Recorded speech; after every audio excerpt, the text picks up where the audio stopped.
for debate this morning. Our dear viewers, allow me to hand over for this live broadcast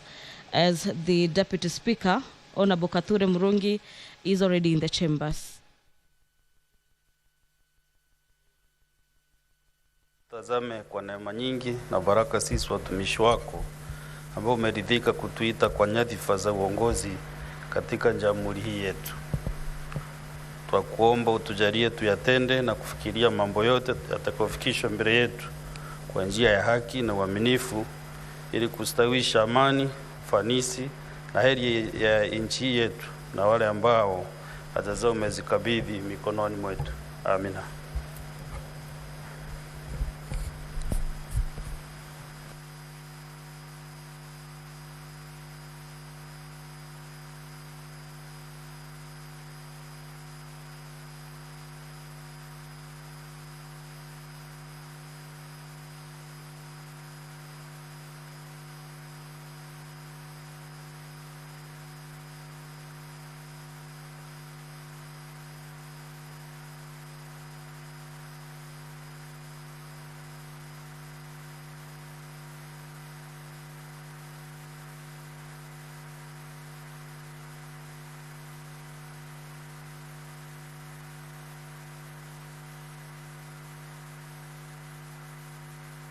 Can you establish whether you have quorum, clerk?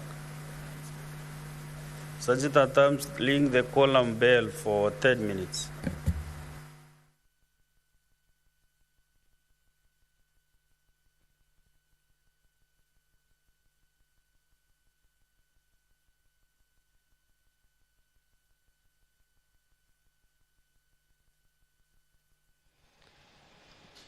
Our dear viewers, that has been the Deputy Speaker of the Senate, Honorable Kathure Murungi, currently presiding over the business of the House, who has just ordered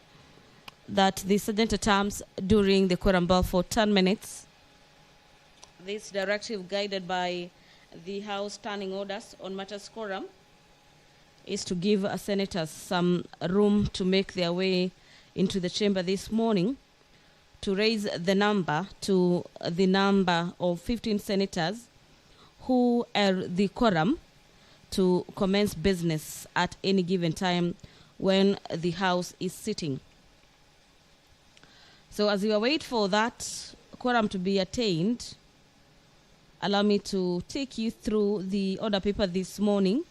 on some of the businesses for consideration by the House. It is a full entry order paper this morning, awaiting the execution of senators, debates, and consideration of various amendments to bills.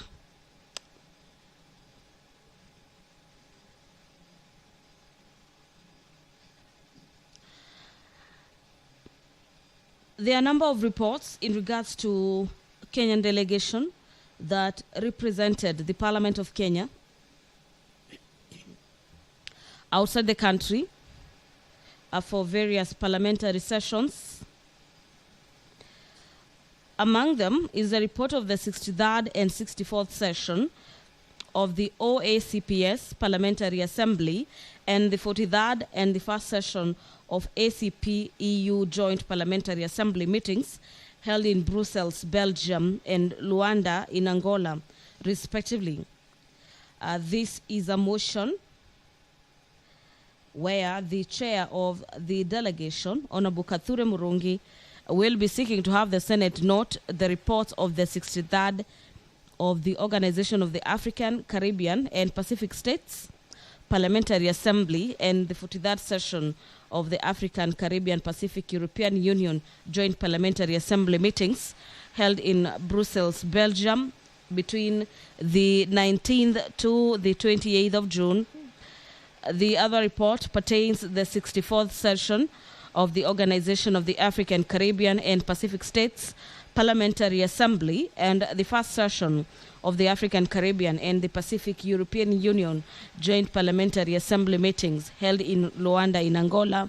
from the 17th to the 21st of February 2024.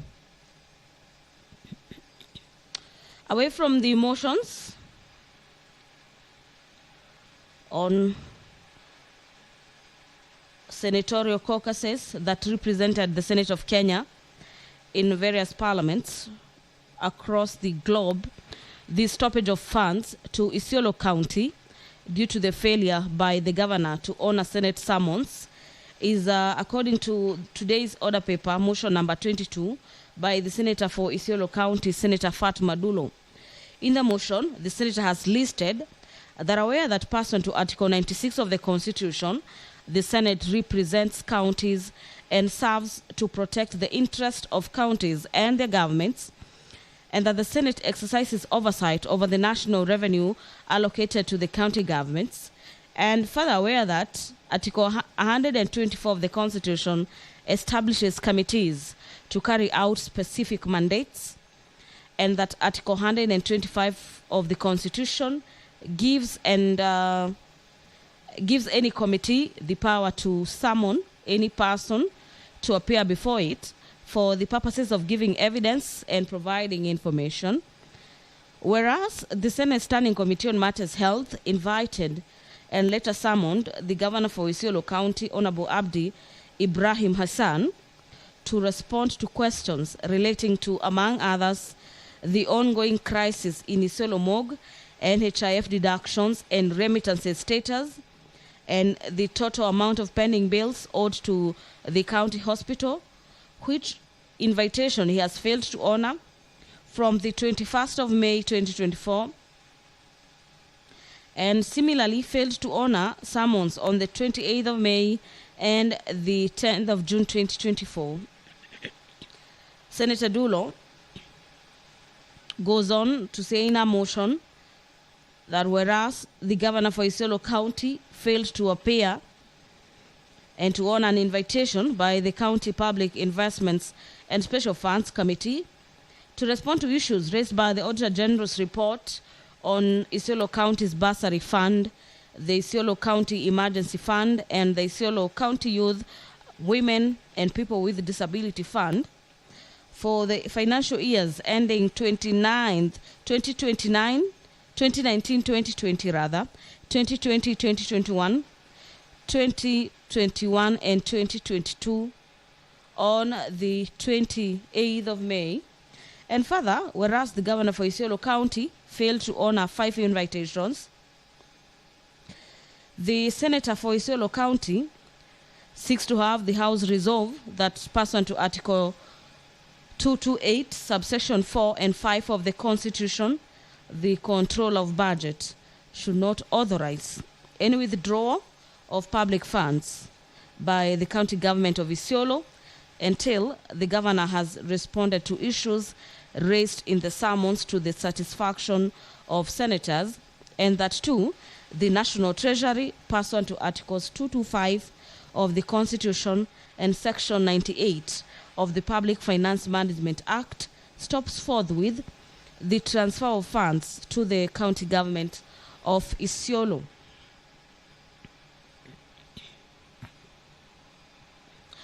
The development of a policy and law for social risk management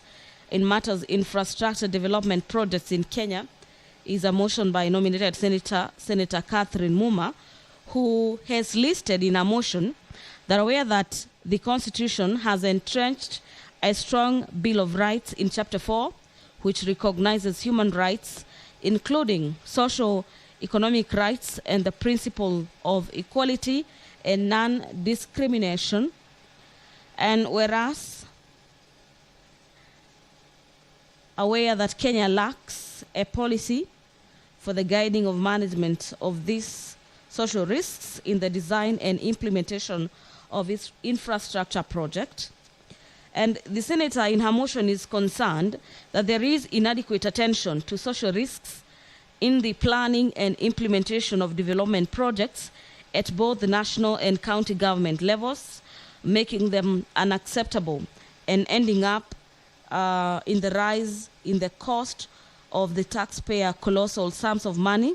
in suits filed before courts and tribunals by local communities and the affected interest groups seeking protection from such social risks, the nominated senator, Senator Catherine Muma, seeks to have the Senate resolve that the national government, the county governments do develop a social risk management policy that outlines the standards, guidelines, and procedures for guiding infrastructure and other development projects, both at the national and at the county government, and that too, the national executive establishes an independent multi-sectoral agency under the authority of Cabinet Secretary in charge of Social Security and Protection. The Cabinet Secretary in charge of Social Security and Protection will be overseeing the national executive, the independent multi-sectoral agency that will be overseen by the Cabinet Secretary in charge of Social Security and Protection, and the multi-sectoral agency will be designing a mechanism that can factor in the inclusion of social impact assessment standards and also monitor their implementation in infrastructure and other development projects in Kenya. Our dear viewers, we are waiting to see if the Senate of Kenya this morning will raise the quorum to commence business this morning. And in the event that the House fails to raise the quorum, then the Speaker, pursuant to the standing orders, is empowered by the standing orders to direct that the House is adjourned, or the Speaker rules that the House is adjourned until the next time when the House will be sitting. Today being a Tuesday, we equally have another sitting in the afternoon, but that directive is pegged on whether the House will have raised quorum this morning. The consideration of bursary funds for equitable access to education in Kenya is a motion by the Senator for Kiambu County, Senator Karungu Adhangwa. Senator Adhangwa has listed in his motion that aware that pursuant to Article 53 of the Constitution, every child in Kenya is entitled to free and compulsory basic education and Basic Education Act. Basic education should be guided by the principles such as equitable access to all our youth and equal access to education institutions. The Senator has noted in his motion that over the years, various interventions have been made, including the issuance of bursaries through the National Government Constituency Development Fund, popularly known as NGCDF, and the National Government Affirmative Action, NGAF, the Ministry of Education, and the county governments through various county bursary funds. The Senator is concerned that despite these efforts, school fees remains unaffordable for many parents, and the allocation of bursaries has been plagued by nepotism, favorism, and political manipulation, as well as lack of transparency and accountability.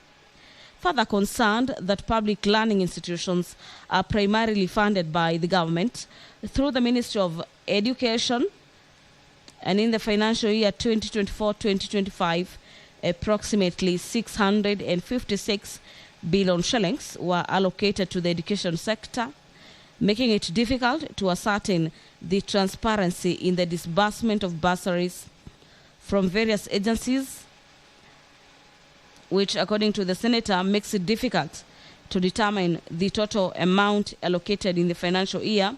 and thus hindering the efforts to ensure equitable access to education. Allow me to hand over back to the chamber.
The Senator for Kiambu County, Senator Karungo Dhangwa, in his motion in regards to the consolidation of bursaries for the equitable access to education of Kenya, seeks to have the Senate urge the Ministry of Education to audit the funds allocated to bursaries, both the national government and the county governments, that there is consolidation of funds distributed by various government entities and agencies with the aim of directing that these funds be sent to schools as supplementary capitation to facilitate the achievement of free secondary education. And that number 3, there is a calculation of the cost of education per learner, and make this information public for primary, secondary, and tertiary institutions, including a detailed breakdown of the annual financial requirements of each student across the country.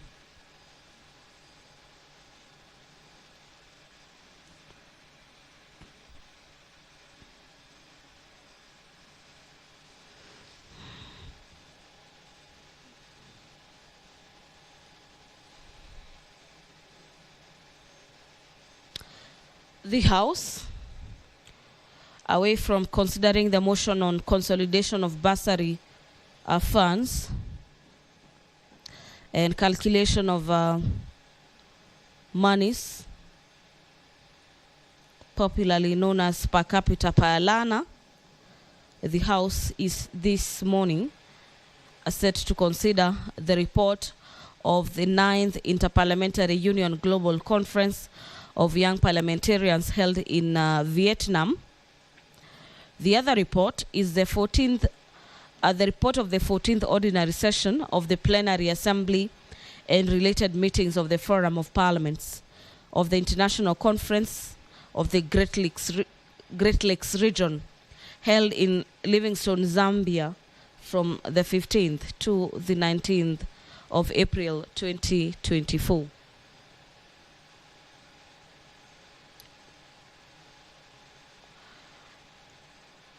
Senator Veronica Maina, on behalf of the Senate caucus that represented Kenya in the parliamentary delegation to the 2024 Joint United Nations Interparliamentary Union parliamentary hearings that were held in the United Nations headquarters in New York, United States of America, from the 8th to the 9th of February 2024, is seeking to have the Senate note the report of the parliamentary delegation to the 2024 Joint United Nations Interparliamentary Union parliamentary hearings held in the United Nations headquarters in New York.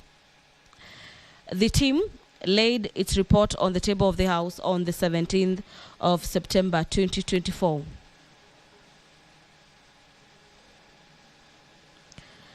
The report of the proceedings of the Parliamentarians' Dialogue to the African Climate Summit 2023, held in the National Assembly Chamber, Parliament Buildings in Nairobi, between the 3rd to the 6th of September 2023, is yet another motion lined up for deliberations this morning. This motion is by Senator for Homa Bay, Senator Moses Kajwang, who is seeking to have the Senate note the report of the proceedings of Parliamentarians' Dialogue.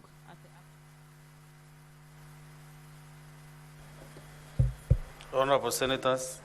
there being no quorum and having rung the bell pursuant to provisions of Standing Order 40 subsection 2, the Senate stands adjourned until later today, 15th October 2024 at 2:30 p.m.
Wananifurusha hapa, mimi nimelelewa hapa. Na wewe nani alikwambia kwamba hii nyumba ni ya babako? Kaka. Saideje Kalum? Una mashani ni mpenzi wangu? Tumenita nini? Unasema uongo.